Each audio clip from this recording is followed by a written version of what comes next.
আসসালামু আলাইকুম গাইস, সবাই কেমন আছেন? আশা করি সবাই ভালো আছেন।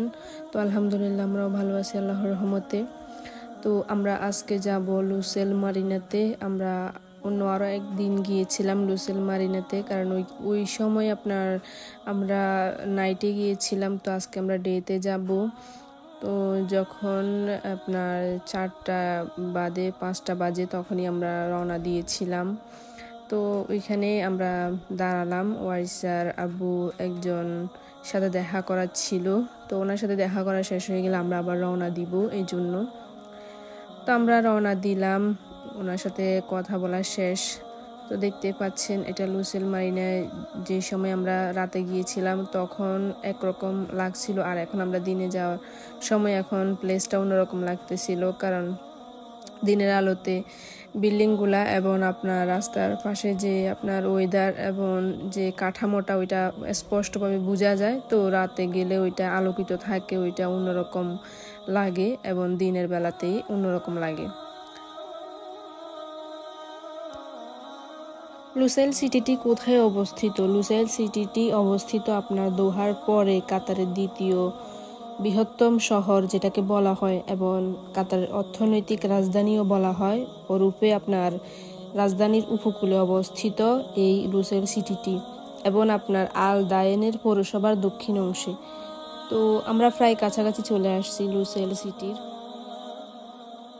লুসাইল সিটির বিশেষত্বটা কি আমি আপনাদেরকে জানাবো। লুসাইলের গর্বিতভাবে বলা যেতে পারে যে এই অঞ্চলের সবচেয়ে প্রযুক্তিগত বৈশিষ্ট্যের কারণেই লুসাইল সিটিটি বিখ্যাত, কারণ এটাকে উন্নত শহরও বলা হয়। এবং যদি বিশ্বের দরবারের উচ্চ গতির যে একটা ফাইবার নেটওয়ার্কিংয়ের জন্য এটি বিখ্যাত।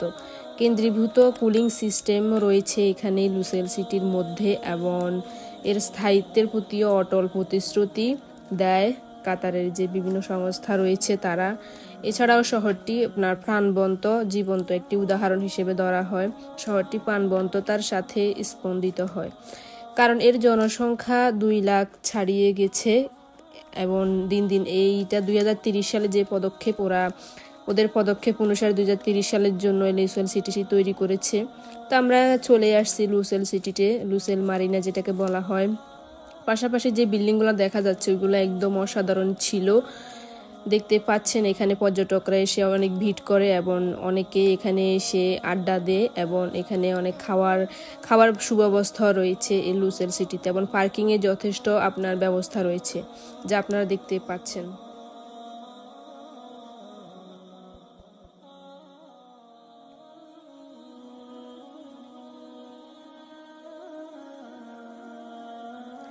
এই লুসেল সিটিটা আপনার এত বড়, এবং এখানে যে বিল্ডিংগুলা রয়েছে বিল্ডিংগুলা অসাধারণ। এবং এখানে পায় আপনার লুসেল সিটির পিছনে 45 বিলিয়ন আপনার টাকা ওরা খরচ করছে শুধুমাত্র লুসেল সিটির পিছনে আনুমানিক। তো কাতারে নির্মিত প্রথম লুসেল সিটি, যেটাকে আপনার সবুজ শহরও বলা হয়, সবুজ শহর। এরপরও বলবো লুসেল সিটি হচ্ছে ভবিষ্যতের জন্য কাতারের যে 2030-এ যে জাতীয় দৃষ্টিভঙ্গির একটি অংশ হতে পারে এই লুসেল সিটি। তো এখানে দেয়াই আছে আই লাভ লুসেল, জিনিসটা একদম অসাধারণ ছিল।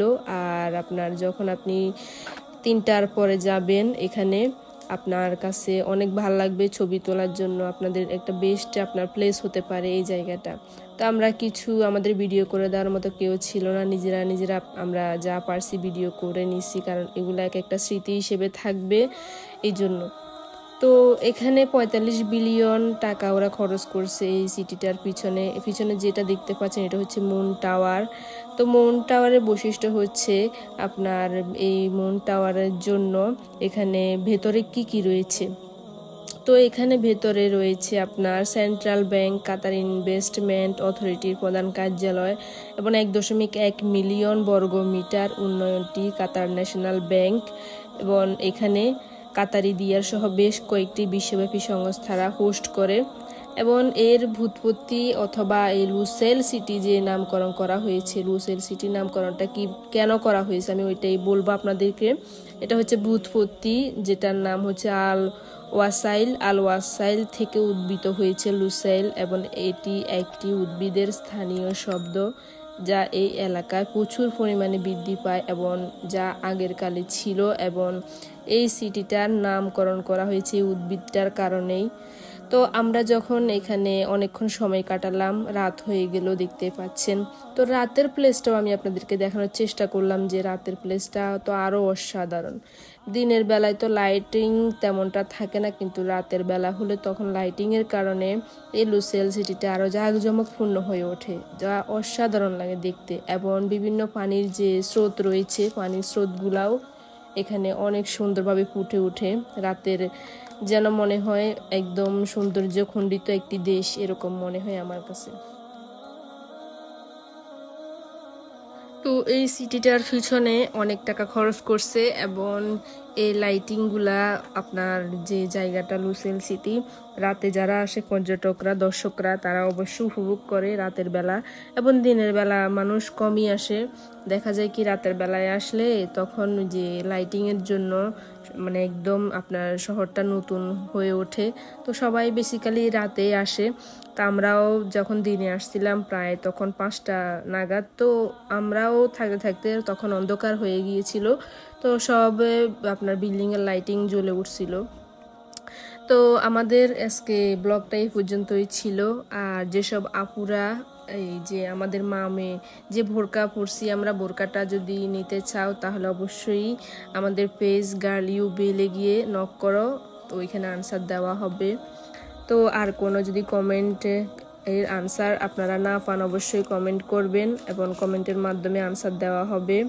তো আপুরা ভালো থাকবেন, আমাদের জন্য দোয়া করবেন। আল্লাহ হাফেজ।